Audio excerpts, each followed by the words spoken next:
มื้อนี้ก็มาฟังธรรมะกันมื้อนี้มาแปลกหน่อยหนึ่งมา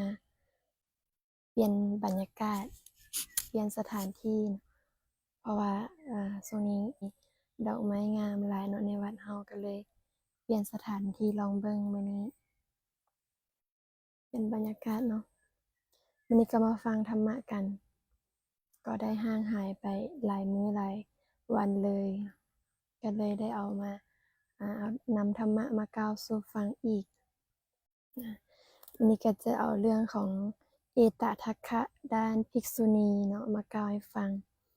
ในก่อนๆเนาะคลิปก่อนๆที่เราได้เว้าไปก็คือเป็นเอตทัคคะด้านภิกษุ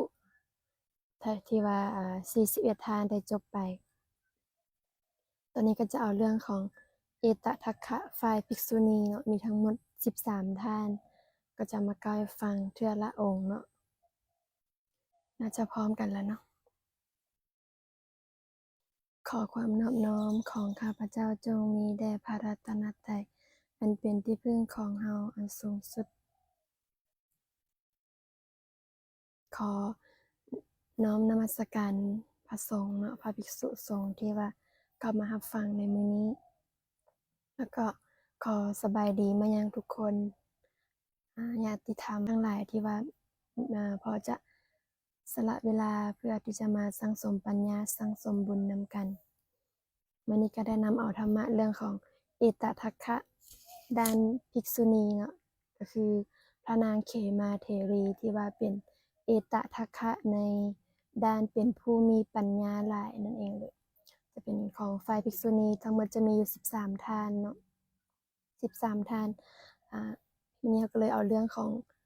ผู้ที่1เนาะที่จริงก็มีหลายคนแต่ว่าจะเล่ามาอาจจะมื้อละคนหรือมื้อละ2คน3คนก็ว่าไปเนาะตามประวัติยาวหรือสั้นนั่นเองมื้อนี้ก็ได้เอาเรื่องของนางเขมามากล่าวให้ฟังน่าจะบางคนก็น่าจะอาจจะเคยได้ยินเนาะแต่ว่าบางคนก็น่าจะยังยินบ่ทันครบมื้อนี้ก็จะเอามากล่าวแบบมีรายละเอียดเนาะว่าชาติปัจจุบันนั้นเป็นแนวใดเกิดอยู่ไสและ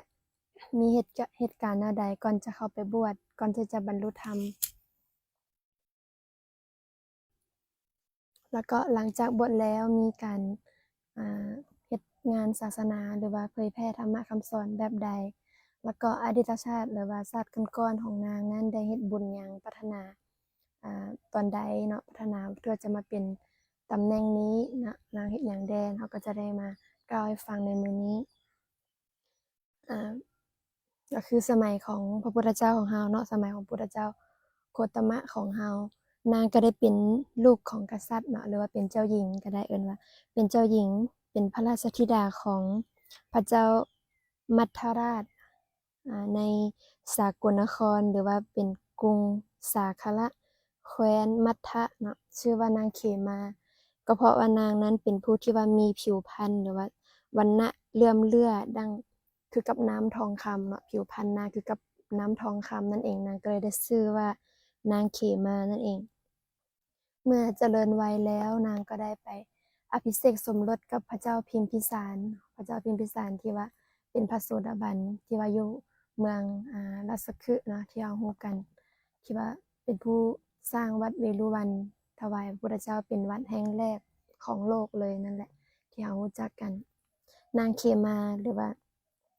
เจ้าหญิงเขมานี่ก็เป็นหนึ่งในมเหสีของพระเจ้าพิมพิสารเนาะซึ่งว่าพระเจ้าพิมพิสารนั้นก็มีมเหสีหลายคน แต่ว่าที่มีบันทึกไว้เนาะก็มีอยู่5คน แต่ว่าก็บ่แน่ใจว่าทั้งหมดมีจักคนเนาะแต่ว่ามีบันทึกไว้นั้นจะมีอยู่5คนก็คือ1คือนางเวเทหิหรือว่านางโกศลเทวีเนาะเป็นน้องของพระเจ้าประเสนที่โกศลเป็นน้องสาวของพระเจ้าประเสนที่โกศลเป็นแม่ของเจ้าชายอชาติศัตรูนั่นเองเนาะอันนี้คือเป็นภรรยาหรือว่าเป็นมเหสีผู้ที่1ของพระเจ้าพิมพิสาร2คือพระนางเขมานี่แหละเนาะเป็นเจ้าหญิงคือกัน3นางปทุมวดีเป็นมีลูกชายนำกันก็คือเจ้าชายอภัยเนาะที่เราเคยได้ยินกันนางปทุมวดี4เนาะคือนางอัมพาปาลีเป็น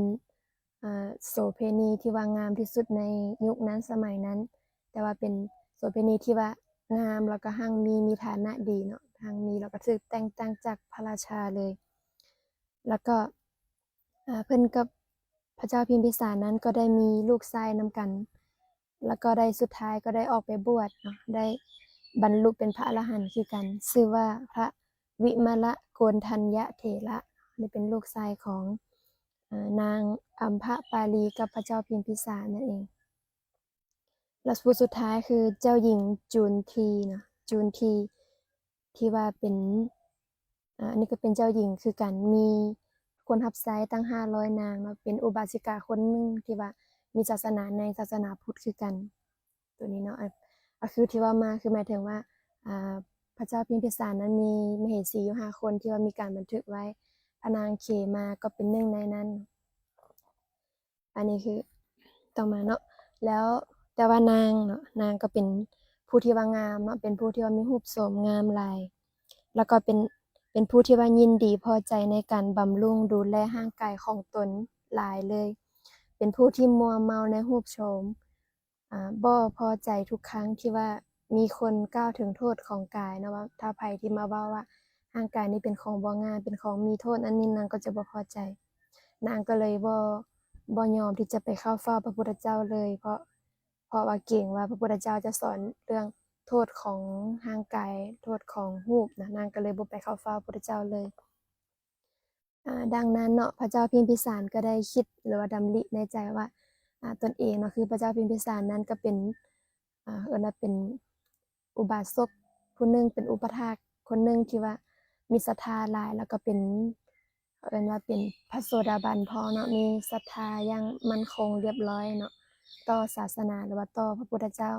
แต่ว่ามเหสีของพระองค์ก็คือนางเขมานี่ยังบ่มีศรัทธาพระองค์ก็เลยออกอุบายคิดอุบายให้นางเขมานั้นไปวัดให้ได้เนาะไปวัดเวรุวันเพื่อจะเข้าเฝ้าพระพุทธเจ้าพระองค์ก็เลยให้นักร้องนักกวีเนาะแต่งเป็นเพลงเป็นกลอนกวีเป็นนักประพันธ์เนาะเป็นร้องเพลงต่างๆให้เป็นการ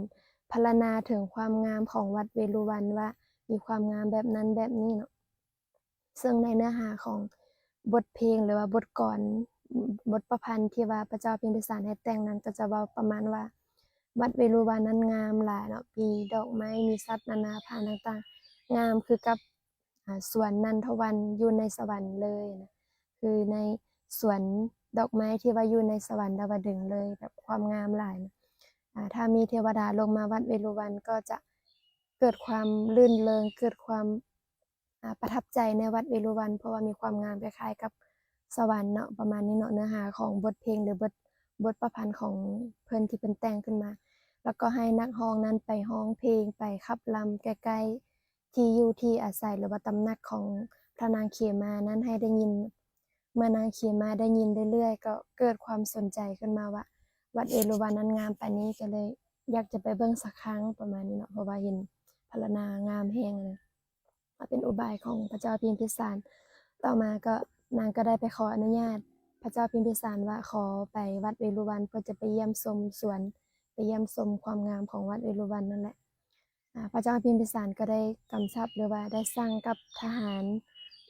ผู้ที่ว่าพานางเขมาไปวัดเวรุวันเนาะว่าให้นางนั้นเฮ็ดจังใดก็ได้ให้นางนั้นไปเข้าเฝ้าพระเจ้าก่อนจึงจะให้พากลับเนาะถ้าว่านางยังบ่ทันได้เข้าเฝ้าพระพุทธเจ้าก็บ่ต้องให้ฟ้าวกลับวังเนาะประมาณนี้เฮ็ดอุบายต่างๆนานาหลังจากนั้นเนาะพระนางเขมาก็ได้ไปวัดเวรุวันแล้วก็ได้ไปชมความงามต่างๆเนาะตอนนั้นก็เป็นฤดูเนาะฤดูที่ว่ามีดอกไม้งามมีสัตว์ป่านานาพันธุ์มีนกยูงมีอ่ามีหลายอย่างที่ว่าเป็นสิ่งที่ว่าเฮ็ดให้น่าเจริญใจหรือว่าสวยงามนั่นเอง แล้วก็ในระหว่างที่ว่านางกำลังชมสวนอยู่เนาะที่เพิ่นเว้าอยู่นี่ก็ว่าได้เห็นพระภิกษุรูปหนึ่งที่ว่ากำลังเจริญภาวนากำลังปฏิบัติธรรมอยู่ณโคนต้นไม้เนาะนางก็ได้คิดในใจว่ามีความแปลกใจขึ้นมาว่าภิกษุรูปนี้เนาะยังเป็นอยู่ในปฐมวัยยังหนุ่มอยู่เฮ็ดใดคือว่ามาปฏิบัติธรรมเนาะมีแบบประมาณคิดสงสัยขึ้นมาว่าเฮ็ดใดว่า ศาสนานี้มีดีจังใดเนาะเป็นหยังคือว่าพระหนุ่มรูปนั้นยังเป็นปฐมวัยอยู่คือว่ายังออกมาปฏิบัติธรรมออกมาบวชได้ประมาณนี้นางก็เลยคิดแบบนั้นเนาะแล้วก็ต่อมานางก็คิดในใจว่าในเวลานี้พระพุทธเจ้าคือสิบ่ได้อยู่ในคันธกุฎีหรือว่าบ่ได้อยู่ในวัดเนาะคือในที่หนึ่งก็เว้าว่านางได้ย่างเข้าไปทางคันธกุฎีใกล้ๆเนาะใกล้ๆเป็นสวนใกล้ๆคันธกุฎีของพระพุทธเจ้าแหละ หรืออีกบ่อนหนึ่งก็เว้าว่าพระพุทธเจ้ากำลังแสดงธรรมอยู่แล้วนางก็ได้เข้าไปเห็นเข้าไปเห็นพระพุทธเจ้าเนาะกำลังแสดงธรรมในที่นั้นเนาะพระพุทธเจ้าก็ได้เมื่อรู้แล้วว่าพระนางเขมาจะเสด็จมาทางนี้หรือว่าย่างมาทางนี้พระพุทธเจ้าก็ได้เนรมิตนางเทพอักษรนางเทพอักษรผู้หนึ่งที่ว่างามหลายเนาะถวายงานพัดก็คือถือพัดใบตาลถวายงานพัดพระพุทธเจ้าอยู่เนาะอยู่นั่งข้างๆนั่นแหละนางก็ได้เห็นแล้วก็หลงว่าหลงในความงามของรูปนิมิตนั้นเนาะคือมาว่างามเป็นหยังคือว่างามแท้นะประมาณนี้ก็เลยเกิดความแบบอันว่าอัศจรรย์ใจเนาะแล้วก็มีการพรรณนาความงามของนางเทพอักษรที่พระพุทธเจ้าได้เนรมิตขึ้นมาว่าหญิงสาวคนนี้มีรัศมีเปล่งปลั่งดังทองคำมีดวงตางามเช่นกับดอกบัวริมฝีปากแดงดังผลมะพร้าวเนาะมะพร้าวสุกแล้วก็ชำเลืองเบิ่งนิดน้อยก็เป็นเฮ็ดให้ยินดีแห่งใจก็เป็นบุญตานั่นแหละประมาณนั้นน่ะมีลำแขนเหมือนทองคำวงสวย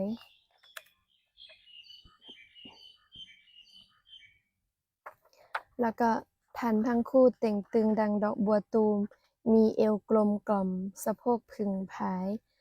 ลำขาน่ายินดีมีเครื่องตกแต่งงามนี่คือนางอัปสรคนนั้นนั่นเองแล้วพระนางก็พระนางเขมาก็ได้คิดต่อไปว่าเมื่อนางเห็นสตรีนั้นแล้วคิดว่าโอ้หญิงสาวคนนี้รูปงามเหลือเกินเราไม่เคยเห็นด้วยตาในครั้งไหนๆเลยนะก็คือแบบว่าบ่เคยเห็นผู้ใดที่ว่างามปานนี้เลยนะแล้วก็เพิ่นบอกว่าถ้าจะเปรียบตนเองเนาะว่าให้ไปเป็นนางทาสีหรือว่าเป็นคนใช้ของนางอัปสรนั้นก็ยังบ่เหมาะนะหมายถึงนางเขมาคิดในใจว่าถ้าจะให้ตนเองนั้นไปเป็นคนใช้ไปเป็นทาสของนางอัปสรผู้ที่ว่าถวายงานพัดพระพุทธเจ้าอยู่น่ะยังบ่เหมาะสมเหตุใดเนาะก็เพราะว่าเพิ่นนางอัปสรคนนั้นน่ะคืองามหลายนะงามหลายแล้วก็คือแบบว่านางเขมาคิดว่าตัวเองนั้นงามสุดแล้วในแถวนี้ในเมืองในประเทศนี้เนาะแต่ว่าเมื่อเห็นนางอัปสรแล้วก็เลยเห็นว่าตนเองนั้นสู้นางนั้นบ่ได้นั่นเองก็เลยเกิดความสลดใจอย่างหนึ่งเนาะแล้วก็ต่อมาเนาะพระพุทธเจ้าก็ได้เนรมิตให้นางอัปสรคนนั้นเปลี่ยนจากปฐมวัยมาเป็นมัชชิมวัยแล้วก็มาเป็นปัจฉิมวัยนั่นเองโดยอานุภาพนั้นหญิงสาวนั้นก็เปลี่ยนเป็นคนชรามีผิวพรรณแปลกไปเนาะหน้าเหี่ยวฟันหักแข้วหักผมงอกน้ำลายไหลหน้าบ่สะอาดใบหูแข็งกระด้างในตาหรือว่าหน่วยตาขาวทันญาณเนาะแล้วก็บ่งามตัวก็ตกกะทั่วร่างกายเนาะมีกะเกิดขึ้นทั่วร่างกายแล้วก็ศีรษะก็คดหลังคดเนาะหลังคดหลังค่อมนั่นแหละมีไม้เท้าเป็นคู่ก็คือมีการสักไม้เท้าย่างแหละร่างกายสูบผอมตัวรีบตัวสั้นงันงกก็คือแบบย่างไปแล้วก็สั้นไปพร้อมอะนะคือผู้เฒ่าที่แบบอายุหลายๆนั่นแหละสุดท้ายก็ล้มลงหายใจที่แล้วก็สุดท้ายก็ได้ตายไปเนาะนางนั้นก็ตายไปจนมีการตายไปแล้วก็มีการเสื่อมเนาะว่ามีการพวกเลือดพวกเนื้อต่างๆก็เริ่มหายไปเริ่มเป็นน้ำหนองน้ำต่างๆออกมาแล้วก็หายไปแล้วก็พวกเนื้อต่างๆก็เริ่มเหือดแห้งไปสุดท้ายก็เหลือแต่โครงกระดูกนั่นเองนางก็เลยตกใจอย่างแรงว่าเอ้าอิหยังเนาะนางนั้นเป็นผู้ที่ว่างามที่สุดเท่าที่เราเคยเห็นแล้วแต่ว่าสุดท้ายก็มีการเปลี่ยนไปแล้วก็สุดท้ายก็มีการตายไปได้คือกันนางก็เลยเกิดความสังเวชสลดใจอย่างแรงว่าเป็นสิ่งที่นางบ่เคยคิดมาก่อนว่าคนงามก็ตายประมาณนี้เนาะว่าความงามสิได้อยู่ยั่งยืนน่ะเพิ่นคิดไว้เนาะแต่ว่าที่จริงแล้วความงามก็ บ่ได้ยั่งยืนนั่นเองนางก็เลยมีเกิดความดำริในใจว่าน่าตำหนิเนาะรูปอันบ่สะอาดที่มีแต่คนพาลเท่านั้นที่ว่ายินดีกันนั่นแหละพระพุทธเจ้าเนาะหลังจากที่ว่ารู้วาลจิตของพระนางเขมาว่ากำลังอ่อนลงกำลังมีจิตน้อมไปในธรรมพระพุทธเจ้าก็เลยแสดงธรรมให้กับพระนางเขมาได้ฟังแต่ว่าอาจจะแบบว่าได้ยินแต่พระนางเขมาเนาะคนอื่นอาจจะยังบ่ได้ยินนาทีนั้นพระพุทธเจ้าได้ตรัสว่าดูก่อนพระนางเขมาเชิญดูร่างกายอันกระสับกระส่ายไม่สะอาดมีสิ่งโสโครกไหลเข้าและถ่ายออกที่พวกคนพาลยินดีกันผู้ใดยินดีก็คือเปรียบเหมือนคนพาลนั่นแหละพระพุทธเจ้ากล่าวว่าท่านจงอบรมจิตให้เป็นหนึ่งเดียวมีอารมณ์เดียวด้วยอารมณ์ที่ไม่งามเถิดท่านจงมีกายคตาสติมากด้วยความเบื่อหน่ายเถิดแล้วก็หญิงรูปนี้ฉันใดรูปร่างกายของท่านก็ฉันนั้นรูปของท่านฉันใดรูปนี้รูปหญิงนี้ก็ฉันนั้นท่านจงคลายความพอใจในกายทั้งภายในและภายนอกเสียเถิดจงอบรมอนิมิตตวิโมกข์จงละมานานุสัยคือมานะความถือตัวเสียเถิดนั่นแหละท่านจักเป็นผู้สงบเพราะประพฤติละมานานุสัยได้ชนเหล่าใดกำหนัดด้วยราคะเกาะกระแสอยู่เป็นเหมือนแมงมุมเกาะใยตรงกลางที่ตนทำไว้ชนเหล่านั้นตัดราคะนั้นเสียไม่มีความอาลัยละกามสุขไปย่อมเว้นทุกข์ทั้งปวงไปหมายถึงเพิ่นเปรียบเหมือนว่าถ้าผู้ใดที่ว่ายังหลงในรูปร่างกายก็เปรียบเหมือนแมงมุมที่ว่าสร้างใยขึ้นมาแล้วก็ติดใยของตนเองถ้าผู้ใดที่ว่าละความพอใจในรูปหรือว่าในกามได้แล้วก็ออกบวชแล้วก็จะมีการประพฤติธรรมก็จะสามารถพ้นทุกข์ได้นั่นเองความหมายของคำคาถาของพระพุทธเจ้าได้กล่าวเนาะหรืออีกอย่างหนึ่งเนาะ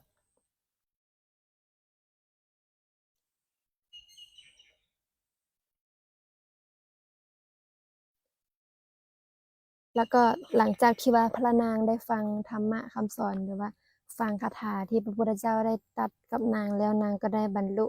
เป็นพระอริยบุคคลเนาะเป็นพระโสดาบันสกทาคามีอนาคามีแล้วก็อรหันต์เนาะเป็นพระอรหันต์ในที่สุดในเวลาที่ว่ายังยืนอยู่นั่นแหละยืนฟังธรรมจากพระพุทธเจ้าอยู่นั่นเองหลังจากนั้นนางก็ได้พิจารณาเบิ่งว่า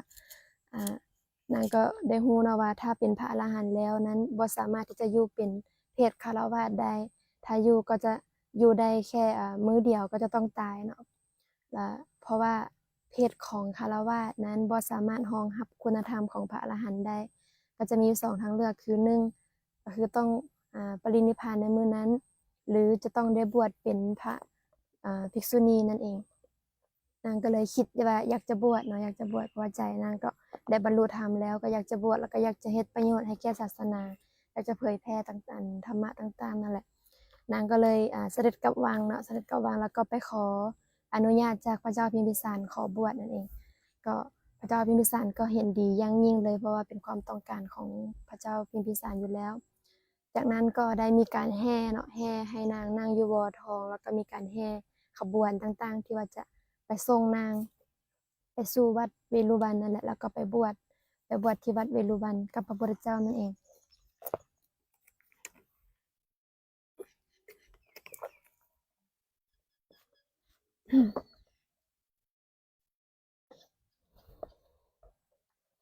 หลังจากที่ว่านางได้บวชแล้วเนาะนางก็ได้เอิ้นว่าจั่งใดเฮ็ดงานศาสนาคือเผยแพร่ธรรมะคำสอนของพระพุทธเจ้าเนาะมีการ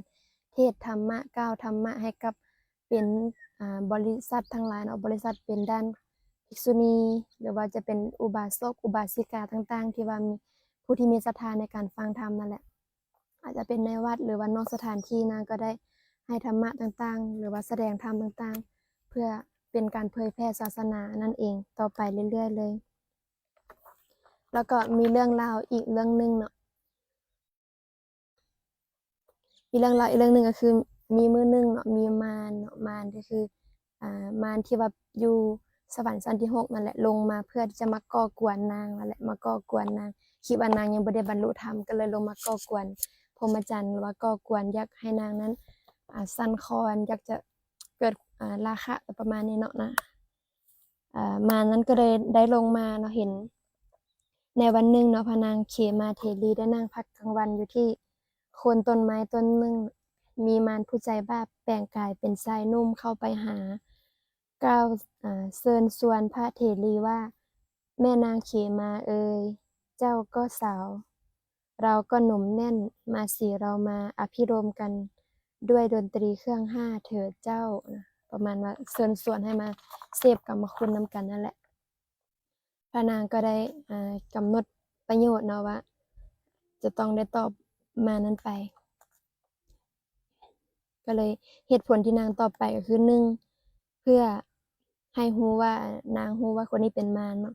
2ก็จะได้ให้ฮู้ว่านางบ่ได้ยึดถือในอัตตาแล้ว3ก็นางได้ละทำกิจในการดับทุกข์นั้นหมดไปแล้วละกิเลสได้แล้วประมาณนี้เนาะนางก็เลยตอบว่านางเราอึดอัดเอือมละอาด้วยกายอันเน่าเปื่อยกระสับกระส่ายมีอันต้องแตกพังไปเราถอนกามตัณหาได้แล้วกามทั้งหลายอุปมาเหมือนหอกเหลามีขันธ์ทั้งหลายเป็นเขียงรองทรัพย์บัดนี้ความยินดีในกามที่ท่านพูดถึงไม่มีแก่เราแล้วเรากำจัดความเพลิดเพลินในกามทั้งปวงได้แล้วเราทำลายกองความมืดคืออวิชชาได้แล้วนะก็เลยบอกกับมารไปดูก่อนมารผู้ใจบาปท่านจงรู้อย่างนี้ว่าตัวท่านถูกเรากำจัดเสียแล้ว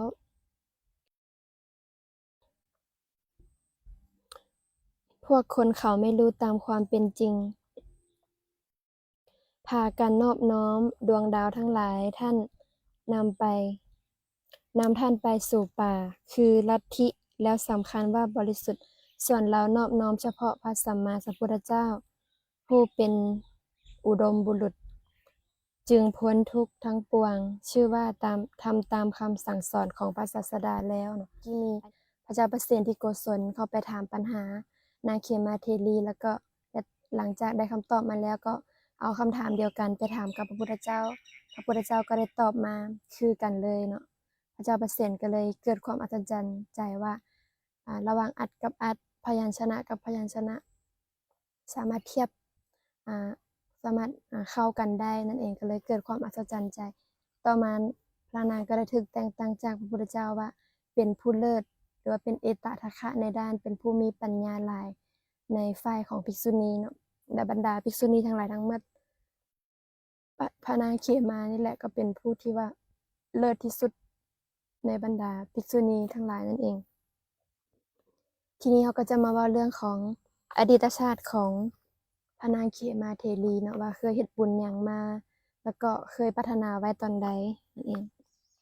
ในสมัยของพระพุทธเจ้าปทุมุตระเนาะนางได้เกิดเป็นลูกในตระกูลเศรษฐีในเมืองหังสาวดีแต่บางบ่อนก็บอกว่านางเกิดเป็นนางทาสีแต่บางบ่อนก็บอกว่าเกิดเป็นลูกเศรษฐีเนาะก็จะมี2บ่อนก็ฟังทั้ง2แบบได้เลยได้เข้าฟังเข้าเฝ้าเพื่อฟังธรรมแล้วก็เกิดความเลื่อมใสประกาศถึงพระรัตนตรัยเป็นที่พึ่งนั่นแหละต่อมาก็ขออนุญาตมารดาบิดาเพื่อนิมนต์พระพุทธเจ้าและภิกษุสงฆ์มารับมหาทานตลอด7วันให้ได้พบพระพุทธเจ้าตั้งแต่แล้วก็ได้เห็นพระพุทธเจ้าได้แต่งตั้งภิกษุณีรูปหนึ่งว่าเป็นเอตทัคคะเลิศด้านปัญญานางจึงมีความน้อมใจไปว่าอยากจะเป็นคือกับนางภิกษุณีรูปนั้นก็เลยได้เฮ็ดสักการะแล้วก็เฮ็ดบุญต่างๆนานาถวายทานต่างๆตลอด7วันแล้วก็มอบลงแทบพระบาทหรือว่าได้กราบลงปรารถนาตำแหน่งนั้นว่าขอบุญนี้จงเป็นปัจจัยให้นางนั้นได้เป็นเอตทัคคะหรือผู้เลิศด้านปัญญานั่นเองแล้วพระพุทธเจ้าก็ได้ตรัสว่าสักการะที่เธอทำแล้วแก่เราหรือและภิกษุสงฆ์มีผลมาก ความปรารถนาของเธอจักสำเร็จในสมัยของพระพุทธเจ้าโคตมะนะพระพุทธเจ้าก็ได้พยากรณ์ไว้คือสมัยของพระพุทธเจ้าปทุมุตระนั่นเองด้วยอำนาจบุญกรรมนั้นดิฉันเกิดพบใดก็จะได้เป็นพระอัครมเหสีของพระราชาในภพนั้นๆแล้วก็จุติจากภพนั้นก็ได้มาเกิดเป็นมนุษย์ได้เกิดเป็นอัครมเหสีของพระเจ้าจักรพรรดิเนาะเวียนว่ายแต่เกิดบางทีก็เป็นพระมเหสีของพระราชาบางทีก็เป็นพระมเหสีของพระเจ้าจักรพรรดิในเวลาที่นางเวียนว่ายแต่เกิดก่อนที่จะถึงศาสตร์สุดท้ายนั่นแล้วก็ศาสตร์หนึ่งก็ได้เป็นมเหสีของพระเจ้าเอกราชนะพระเทรีกล่าวว่าผลบุญที่กระทำไว้ในสมัยพระพุทธเจ้าปทุมุตระนั่นแหละที่นางทรงผลให้นางนั้นได้เป็นแต่มเหสีของพระราชาแล้วก็ต่อมาเนาะในสมัยของพระพุทธเจ้าสุชาตะขออภัย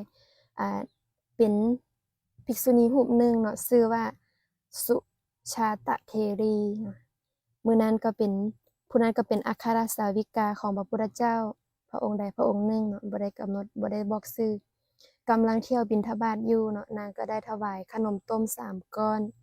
และนิมนต์ให้ฉันภัตตาหารในเรือนของตนแล้วได้ทำความปรารถนาต่อเป็นภิกษุณีรูปนั้นว่าขอให้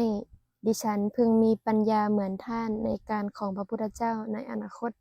หมายถึงว่านางได้เห็นอัครสาวิกาผู้มีปัญญาหรือเป็นภิกษุณีนั่นแหละมาบิณฑบาตในบ้านเนาะนางก็เลยได้ถวายขนมต้ม3ก้อนแล้วก็ได้นิมนต์ภิกษุณีรูปนั้นพระเทรีรูปนั้นเข้าไปฉันในบ้านของตนแล้วก็ตั้งความปรารถนาว่าขอให้ตนเองนั้นเป็นผู้ที่มีปัญญาหรือเป็นเอตทัคคะเป็นผู้เลิศด้านผู้มีปัญญาคือกับท่านด้วยเถิดเนาะประมาณนี้ตั้งความปรารถนา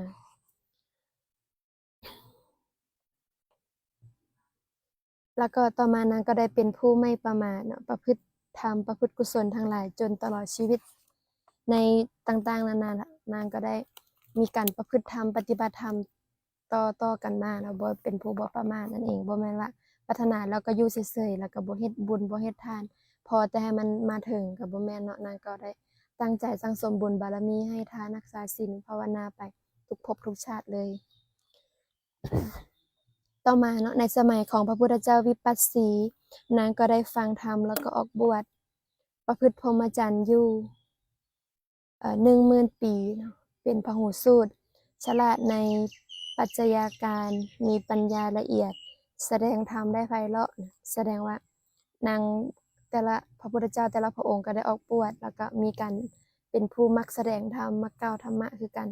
เพราะว่าเป็นอาหารของปัญญาเนาะมีการถามธรรมะมีการกล่าวธรรมะมีการฟังธรรมะเรื่อยๆนั่นแหละนางก็เลยเป็นให้สร้างสมปัญญาได้หลายนั่นเองนางก็มักแสดงธรรมกล่าวธรรมะคือกันต่อมาเนาะสมัยของพระพุทธเจ้าโกนาคามนะนางก็ได้เกิดเป็นธิดาของตระกูลมั่งคั่งในเมืองพาราณสีมีพี่น้อง3คนได้ร่วมกันสร้างสังฆารามหรือว่าอารามสำหรับพระสงฆ์และวิหารถวายพระพุทธเจ้าและพระสาวกทั้งหลายเมื่อตายไปก็เข้าถึงสวรรค์ชั้นดาวดึงส์อัตถกถาเพิ่มว่านางได้พบพระพุทธเจ้ากะกุสันทะแล้วก็ได้ถวายสังฆทานหรือว่าถวายสร้างอารามสร้างวัดวาถวายคือกันแสดงว่าในสมัยของพระพุทธเจ้าโกนาคามนะหรือว่ากะกุสันทะนั้นก็ได้มีการสร้างวิหารถวายพระพุทธเจ้าแล้วก็ถวายทานอื่นๆพร้อมสุดท้ายเนาะในสมัยของพระพุทธเจ้ากัสสปะนางเกิดเป็นพระราชธิดาองค์โตเนาะเป็นเอ้ยกกของพระเจ้ากิกีเนาะ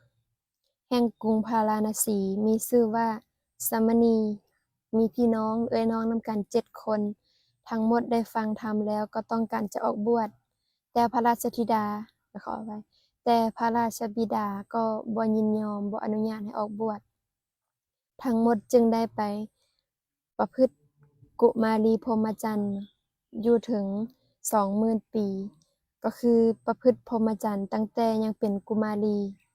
เอิ้นว่าประพฤติกุมารีพรหมจรรย์ประพฤติต ตั้งแต่เป็นกุมารีจนฮอดตลอดชีวิตเลยนั่นแหละหมายถึงว่าสมัยของพระพุทธเจ้ากัสสปะนั้นนางก็ได้ฟังธรรมอันนี้นางได้เป็นลูกเป็นพระราชธิดาแล้วเป็นเจ้าหญิงนั่นแหละมีน้องนำกัน7คน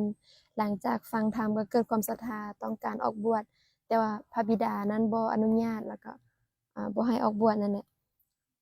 นาง7คนนั้นก็เลยตกลงกันว่าจะประพฤติพรหมจรรย์ตั้งแต่ตอนที่ยังเป็นกุมารีจนตลอดชีวิตเลย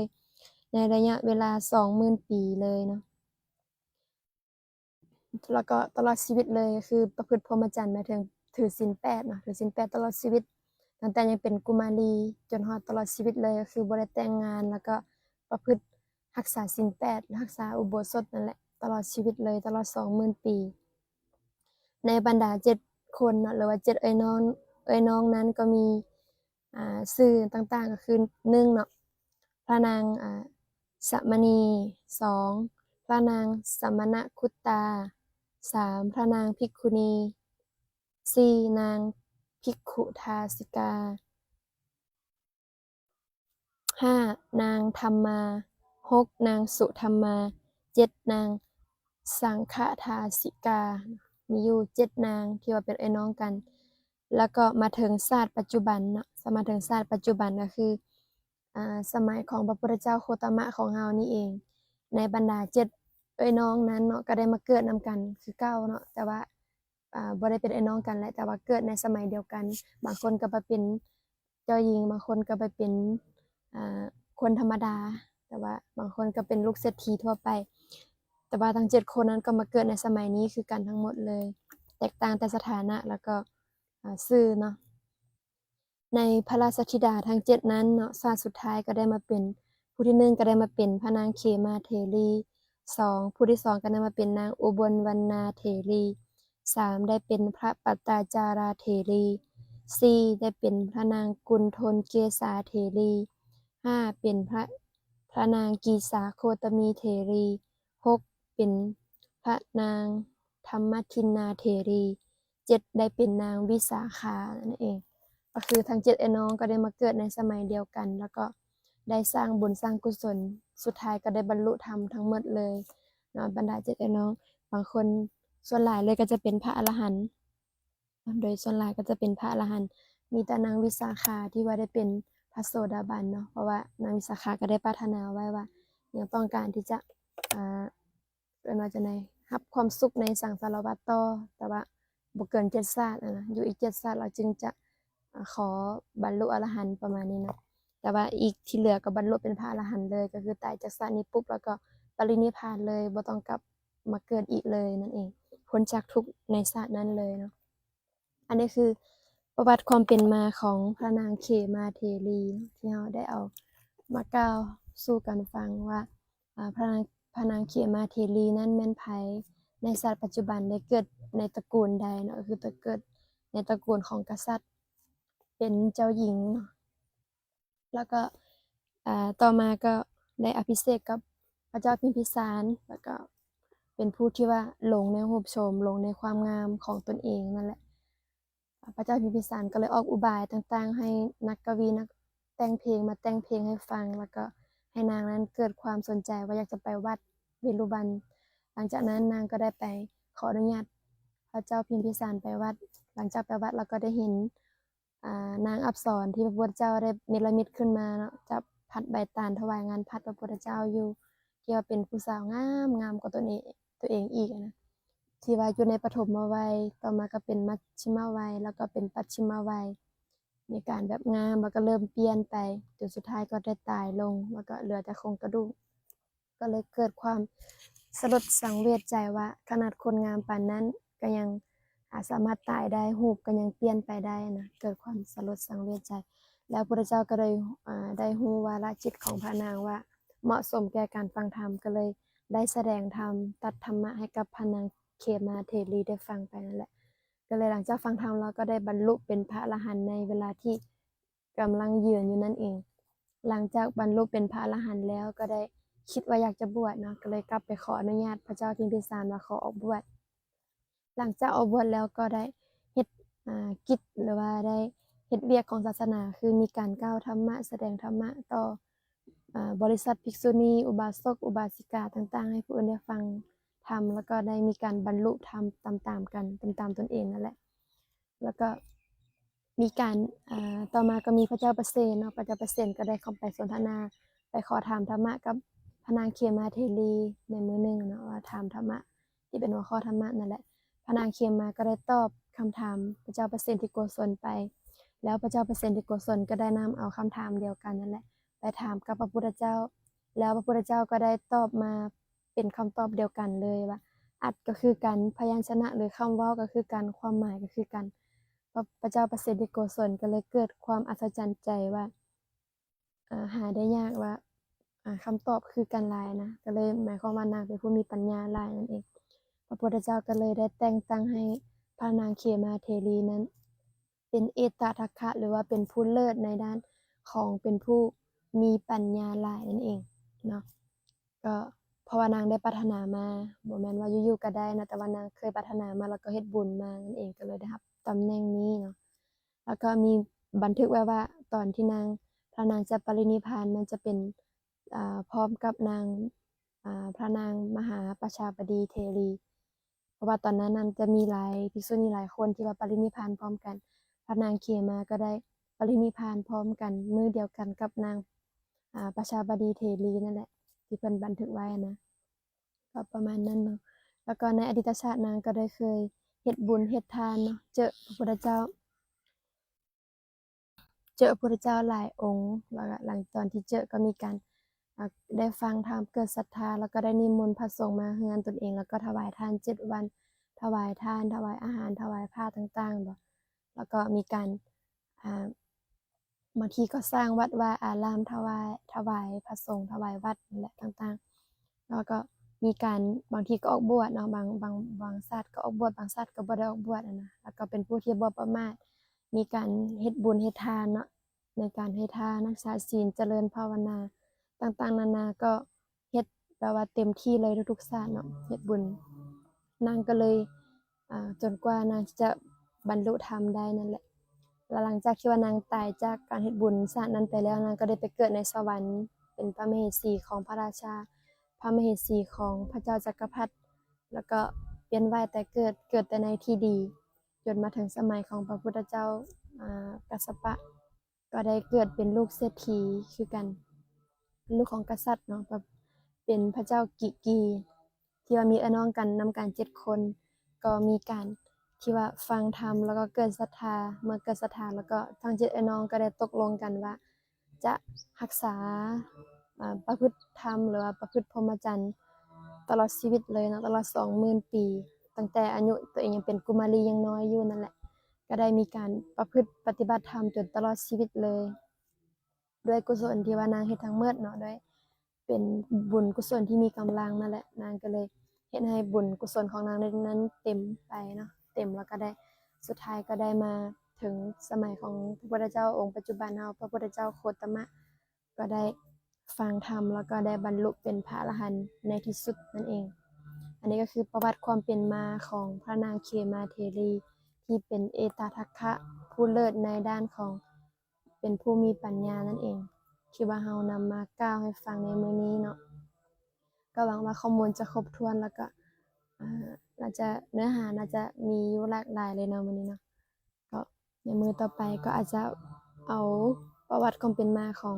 พระนางอุบลวรรณามากล่าวในวันต่อไปเนาะสำหรับมื้อนี้ก็น่าจะเว้าถึงเฉพาะองค์เดียวก่อนเนาะตามสมควรแก่เวลาก็ถ้าผู้ใดที่บ่ทันฟังตอนไลฟ์สดก็สามารถที่จะฟังย้อนหลังได้เนาะสามารถฟังย้อนหลังไปได้นั่นเองก็ขออนุโมทนาบุญกับทุกคนที่ว่าเข้ามาฟังธรรมะแล้วก็มีการอ่าคอมเมนต์เนาะหรือว่ามีการให้กำลังใจต่างๆก็ขออนุโมทนาบุญกับทุกคนแล้วก็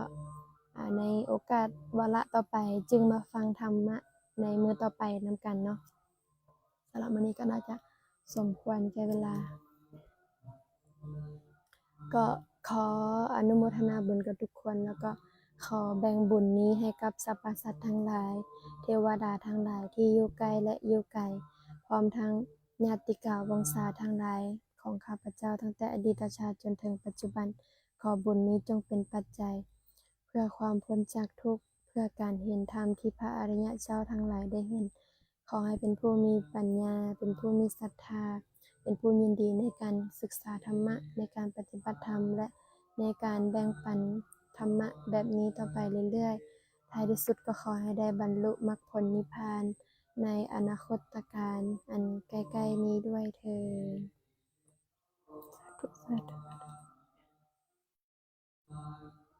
ก็ขอให้ทุกคนมีส่วนแห่งบุญที่ว่าข้าพเจ้าได้กล่าวธรรมะในมื้อนี้พร้อมเนาะก็ก็ขอให้ทุกๆคนมีส่วนร่วมแล้วก็ถ้าผู้ใดต้องการรับฟังในธรรมะมื้อต่อไปก็รอท่ารับฟังเนาะต่อไปก็จะได้มากล่าวธรรมะต่อสำหรับมื้อนี้ก็น่าจะสมควรแก่เวลาเนาะ